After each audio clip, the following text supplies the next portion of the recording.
Господа, вы все прекрасно знаете, что купить или продать свой автомобиль можно на Автору. Там же можно купить и новый автомобиль, если вы не знали, но самое главное, там же можно купить еще кучу всяческой техники, в том числе и коммерческую. Там можно купить КАМАЗы, можно купить трактора, можно купить фуры, тягачи, прицепы, полуприцепы и еще очень много всего. Здесь довольно все легко. Значит, вверху есть сразу ссылочка «Коммерческие», где вы уже выбираете легкие коммерческие грузовики и так далее и тому подобное. Вот, к примеру, смотрите, мы можем выбрать грузовики. И тут сразу же мы выбираем какой-нибудь, вот он, КАМАЗ, и смотрим, какой огромный, он, кстати, за 300 штук, ничего такой КАМАЗ себе. Можем здесь его приобрести, самосвалы и все, что угодно, вплоть уже до новой практически техники. Все ссылочки на портал Автору будут в описании, и помните, какой бы вид техники вам не понадобился, его можно купить и продать на Автору. Господа!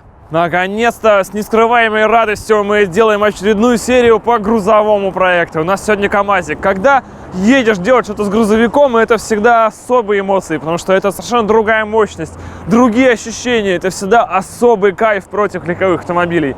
Мы сегодня с вами оказались опять в Русавто. Это наши вообще спасители в данной ситуации, потому что сервис полного цикла, понимаете, когда ты попадаешь в место, где с тобой, а может быть даже и с тобой, смотря как будешь себя вести, могут сделать все, чтобы не произошло. Это всегда вселяет в тебя особую надежду. И сегодня будет одна из ключевых серий. Мы узнаем, насколько же мы все-таки встряли. И для того, чтобы это узнать, нужно сначала КАМАЗ разобрать. Поэтому...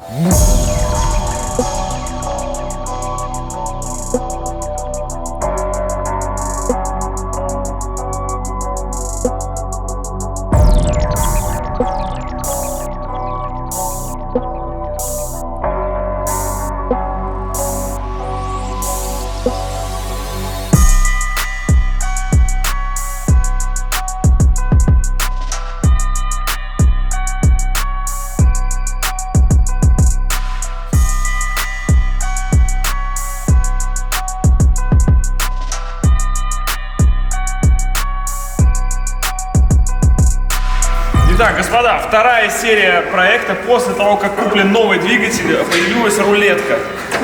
Но это, кстати, у нас самый мощный проект, потому что во второй серии рулетка это рекорд. Это к шестой, когда уже сварена новая рама. Вторая серия появилась рулетка, и мы теперь знаем, что у нас в раму внутрь влезает 81 сантиметр мощности. А новый двигатель у нас 181. Сейчас, короче, все узнаем. Сейчас все узнаем. Купили, привезли, оплатили. Будем думать. Это наш стиль. Итак, расстояние старого... 75. 2,7 метра. Это максимальное расстояние, в которое может влезть новый двигатель. В двигатель сбор, коробка, хвост и еще небольшой кардан. 2,7 метра. А теперь мы идем мерить. Теперь мы идем вместе с этими всеми измерениями. Все хорошо. Ну давай посмотрим. Паркур! Паркур — это жизнь.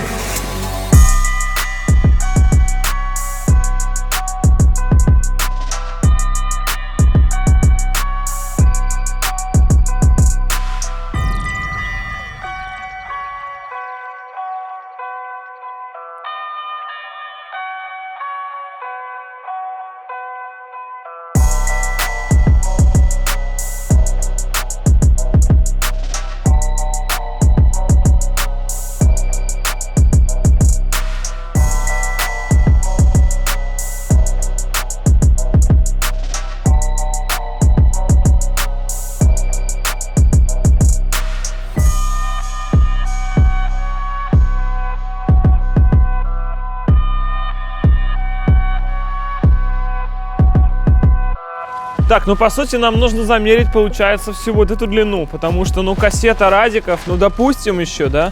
Отсюда минимум, да, гипотетически. Но в идеале давай сразу все. Ну давай. Итак. Тогда, подожди, мы там не мерили от радиатора. Но если здесь у нас будет 2,7, значит мы уже победители. Но, скорее всего, нет. Итак, по хардкору, сколько там? Бля, до свидания. Сколько? До свидания. Да сколько? 3 метра. Да ладно. Да. Сука. Погоди, давай без радиаторов. Давай, погоди, все нормально будет. Вот так вот, сколько? 2 и 3. Все, влезли, короче, влезли. Короче, если вкратце, да, с радиаторами не влезаем, но и там мы с радиками не мерили. Короче, все влезет. И вот такой кардан будет, ровно как у вот 15 сантиметров. Короче, пацаны, все влезает, значит, ближайшие 40 минут. Тупо кидаем мотор в раму. Ширина, какое Костя, тупо. надо подключить вот это. Это несложно. Да. Я видел это в интернете. Сейчас. Сколько там? 84. 3 сантиметра. Но это ни о чем. вообще. Это ни о чем. Короче, все, болтон. Это Просто это вот двигатель, который КамАЗ рассчитывал поставить. заранее. Это Заранее. экспортный вариант. Наши шведские друзья Реэкспортный. реэкспортные. Да. И люк в крыше, чтобы еще был обязательно. Короче, все влезает. Блин, вот это турбо. Я до сих пор не могу к ней привыкнуть. Это... Я считаю, это топовый проект. Просто вот... Ну как, мы поставили рядом коробку предохранителей и плюс 1000 ньютонов. Шах и мат, тюнингеры. Ну что, походу у нас все просто идеально. У нас помещается, ну, на рулетке помещается этот двигатель сюда за некоторыми тонкостями, потому что двигатель от КамАЗа, он низко сильно сидит в раме. Есть вероятность, что когда этот двигатель будем пытаться уронить в эту раму, хотя у него, даже если сравнить, КамАЗовские выпускные коллектора идут вдоль мотора вниз. А скамеечные выпускные коллектора, смотри, они вдоль мотора идут наверх. Короче, я думаю, что все, у кого были КамАЗы или кто ставил в КамАЗы мазовский двигатель, сразу скажут, что кабину опустить сверху вот на этот сбор этой рамы и этого двигателя не получится. Типа будет кабина стоять чуть выше. То есть, вероятно, придется резать кабину. Но обо всем этом уже прямо сейчас. А вы что думали, кончилась серия? Погнали, это все разбираем сюда и едем. Первый выезд через 2 часа. Да? Да, все отлично. 2 hours later. Итак, почему мы через 2 часа не смогли поставить двигатель сюда? Потому что мы прикинули, что вот этот двигатель от КамАЗа. Все мы его прекрасно знаем. Здесь надо сейчас заглушить 2-3 патрубка, кое-что с чем закоротнуть, и этот двигатель запустится. Прямо в таком виде. Все, вся электрика КамАЗа сейчас на вашем экране. То есть все, что дополнительно отсюда из электрики вырезано, уже относится к фарам и прочему. Это готовый практически автономный блок, который может запуститься когда угодно. Это Scania. Scania в мире грузовиков примерно как BMW в мире легковых автомобилей. К ней, помимо этого шедеврального двигателя, и то, что на нем уже есть блоки управления, раз, два, небольшое количество разъемов, в которые нужно впихнуть небольшое количество мозгов. Мозги раз, мозги два, мозги три, мозги четыре, еще чуть-чуть кос в подарок. Электронная педаль газа, которая вот так причем нажимается, видите, висит на стенке, а работает как будто бы напольная, то есть вы только давите на нее носком. Еще немножечко предохранителей, еще немножечко, все это там. И на самой коробке у нас еще лежат тоже различные косы, магистрали, патрубки. Это же еще вся фишка с ретардером. Ретардер это очень круто, но нам он не пригодится, его придется как-то вырезать и так далее. Короче, это надо быстренько как-то соединить, мотануть сверху изоленточкой синей, чтобы оно все аккуратно где-то висело, над выпускным коллектором желательным, ну, чтобы подогревало все-таки. И тогда, наверное, он запустится, но это не точно. Потому что в данном случае мы не брали целый донор, а нам хотя бы попытались максимально от донора, как вы поняли, да, все это сюда привести, но оно в разнобой. Его надо аккуратненько совсем соединить, и тогда, наверное, он запустится. И проблема в том, что это Scania все-таки это современный двигатель, действительно, он напичкан датчиками, и он может работать в паре с этой коробкой, скорее всего, только. И в коробке тоже своя куча датчиков, свои мозги, и, вероятнее всего, есть датчики передачи. На первой передаче он не отдаст, ну, тем более на первой грузовой-то он нам точно не отдаст все 3000 момента. На второй и третий, я думаю, точно, а полноценный раздув вот этого всего происходит, скорее всего, передачи с 5-й и 6-й. И нам надо как-то это все обойти, чтобы это все работало. В общем, вот на это будет уходить время, но будем, короче, не 2 часа, а 2,5, наверное, нам придется потратить, и тогда точно выезд. Погнали!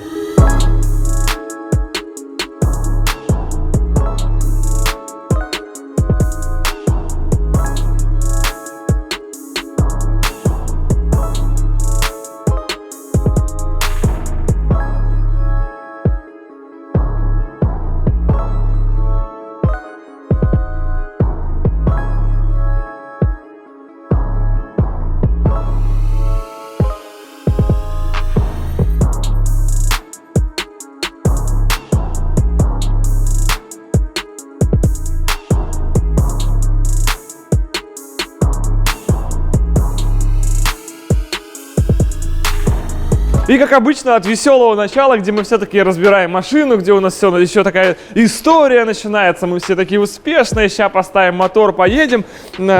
Заканчивается успешность на этом моменте, господа. Все разобрано, ломать, как говорится, не строить, хотя разобрать КАМАЗ, это, честно говоря, тоже задача не из простых, потому что все большое, тяжелое, ржавое и не новое. Да, не будем обижать эту машину словом старое. Соответственно, теперь у нас начинаются трудовые будни, в которых будет осуществлена попытка установить в эту раму новый мотор. Ну, не установить, конечно, на данном этапе в эту раму просто нужно примерить будет новый мотор, опустить его сверху и понять, что же он все-таки чиркает. И обычно в любом проекте, я вам хочу сказать по секрету, это самый напряженный момент, когда ты понимаешь, какой же масштаб задницы тебя где-то там сверху уже ожидает, а может и снизу, а скорее всего вообще вокруг. Поэтому берем новый двигун и пытаемся понять, куда мы встряли. У нас же мощный проект. Хотя рулетка уже была, значит, это нормальный это мощный проект. Хотя трудно назвать проект не мощным, когда в нем 3000 крутящего момента. А? Все будет хорошо, но потом. А сейчас сжали очелло и погнали дальше.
В итоге никто не верил, даже я не верил, если честно. Даже пацаны, кто ставил, они тоже не верили. Мы все разговоры записаны, короче. А двигатель-то встал, тем не менее, в свою родную раму. То есть раму немножечко пришлось раздвинуть, как вы поняли.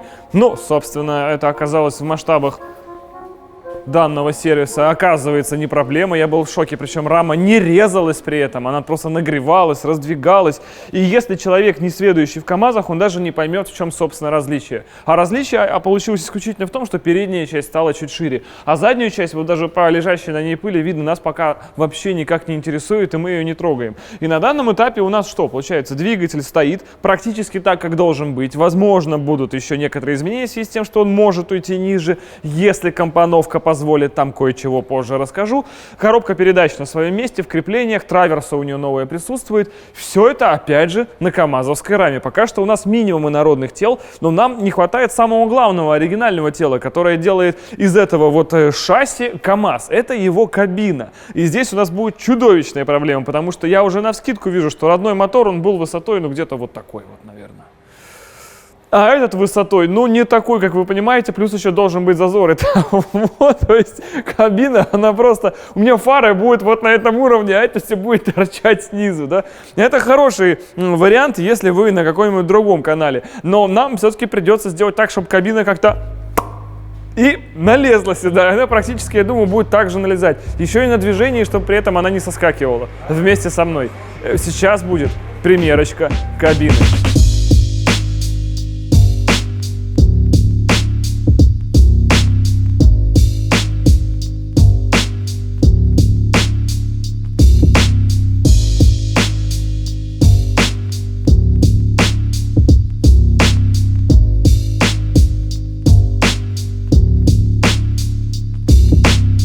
И, короче, прикол в том, что ниже-то кабину не опустишь уже, все.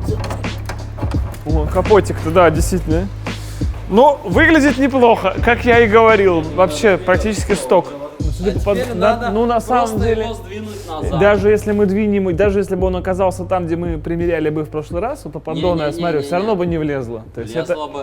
да, ну как сказать, смотри. Нет. А рулетка нам нужна. А рулетка? Лучший инструмент при строительстве Нет, проекта. Да, нам нужно двигатель двинуть, ну как минимум, вот он сейчас здесь, да, а должен быть заканчиваться где-то, ну у нас 45 на 50 сантиметров. Вот здесь можно сразу же. Мы Назад. патрубки не будем, мы будем интеркулер 50 ставить вот сантиметров. Тут, спереди. Саш, А по поддону у нас запас, короче, по поддону запас 23 сантиметра, Ну. а двинуть надо на 50. Проблема. подожди, так. На, держи. Мы с тобой тогда мерили, на метр ошиблись. Ну вот, примерно, мы уже сократили до четверти метра. То есть у нас мотор уже стоит перед фарами. Ну, это был бескапотник, а станет капотник. Ладно, в общем, я считаю, что двигатель бессмысленно двигать назад. Я Надо тоже так считаю. работать с кабиной. С кабиной, да. А если мотор будет чуть-чуть из лобового вылезать, это не Незначительно, страшно. незначительно. Это не страшно. Вместо спидометра просто воздушный фильтр будет. Так, Переднюю панель так, и пол. да. И просто попробовать ее как-то поставить. Да, да. Нужно строить. А я буду сидеть за кабиной сзади, у меня будет монитор передо мной. И линк-шоу, сука. В кузове. Да, да, я в курсе. Уже не подойдет. Его, Можно строить по-другому. его на самом деле реально бессмысленно двигать назад, от этого ничего не поменяется. Хотя нам нужно сюда внедрить радиаторы интеркулера, чтобы капот закрывался. А закрой капот, Высокий вообще. а принеси Это интеркулер. получится как, знаешь, как на Марк 2 делают, когда кулек из-под бампера внизу торчит. У нас точно так же будет бампер, из-под него такой кулек. Так нормально. А что, просто турбо-КамАЗ и Не, все. ну это не... Ну вот, Нет, Саш, все равно придется двигатель двигать назад. Еще сейчас кабина у нас в пакосе. так, сейчас, секунду. Ну, по этой стороне вроде так, сейчас по той посмотрим. Потому что Андрюха постоянно себя тащит. Не, вроде как вот прям сейчас нарядненько, да. Ну да. И все, у нас закрылся капот. Отлично. Нет, ну серьезно, да, серьезно. Мне кажется, если вот так в город выехать, никто не заподозрит. Ну она почти сток. Почти командир, это сток. На самом деле, да, надо, конечно, просто взять все, вырезать вообще к чертям и попробовать ее максимально опустить. Все вообще не по плану, как и планировалось, с другой стороны. Да, короче, в итоге эту пластиковую мы, наверное, уберем, она нам вообще не нужна. Здесь ставим просто вот такой нулевик с Алиэкспресса, который просто за первый же раз вот так, и потом из трубы у вас сзади летит бумага. Подожди, стоп. Короче, это самый жесткий проект в истории в нашей вообще.